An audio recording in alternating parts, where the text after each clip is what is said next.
আসসালামু আলাইকুম ভাইয়া, আপনার নাম্বারটা সেভ করলাম কিন্তু হোয়াটসঅ্যাপে আসে না, ইমো আসে না। বাট আমার হোয়াটসঅ্যাপের ইউজার নেমটা যদি আপনারে বলে দিই, আপনি লিখতে পারবেন? তোমার নাম কি? আমার নাম মোহাম্মদ সোহেল রানা। তোমার বাড়ি কোথায়? আমার বাসা মুনজতগড়ি মনিহারপুর, কোন ইউনিয়ন? 8 নং দুধদির ইউনিয়ন।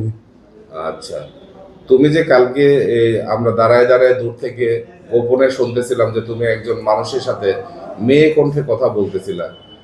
কিভাবে মেয়ে কণ্ঠে তুমি কথা বলতেছিলে একটু শোনাও তো। আসসালামু আলাইকুম, আমি থাকি জরান প্রবাসী। আপনি কোথায় থাকেন? তো আমি এখানে মেডিকেল রিসেপশনে জব করি। তো আপনি যদি কথা বলতে চান তাহলে হোয়াটসঅ্যাপ বা ইমো নাম্বার পাঠায়েন, ইমোতে বা হোয়াটসঅ্যাপে কথা হবে।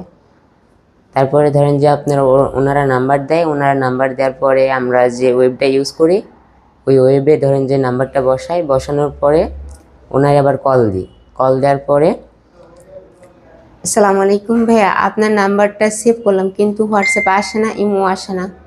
বাট আমার হোয়াটসঅ্যাপের ইউজার নেমটা যদি আপনারে বলে দিই, আপনি লিখতে পারবেন?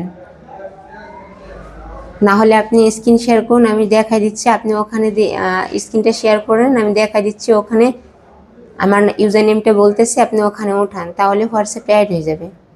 স্যার এই পর্যন্তই। আচ্ছা, তুমি এই কাজের সাথে কতদিন ধরে জড়িত? স্যার 15 দিন। 15 দিন? জি স্যার। তুমি এই এই যে মোবাইলের যে এই কাজগুলা এভাবে এগুলো করতে হয়, তুমি কার কাছ থেকে শিখেছো? স্যার বাগাতে এক ছেলের কাছ থেকে, মানে আমি তখন ফ্যাক্টরিতে কাজ করতাম, তখনও মানে ফ্যাক্টরিতে কাজ করতো এবং ফ্যাক্টরির মানে মাঝখানে ওই ব্যবসাটা করতো। আচ্ছা, তুমি যে তার কাছ থেকে শিখতে গেলা, তোমার কাছ থেকে কত টাকা নিছে শেখার জন্য?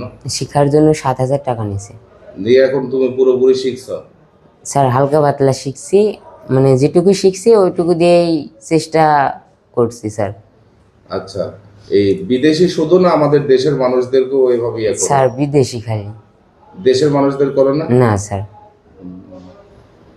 আচ্ছা, ঠিক আছে।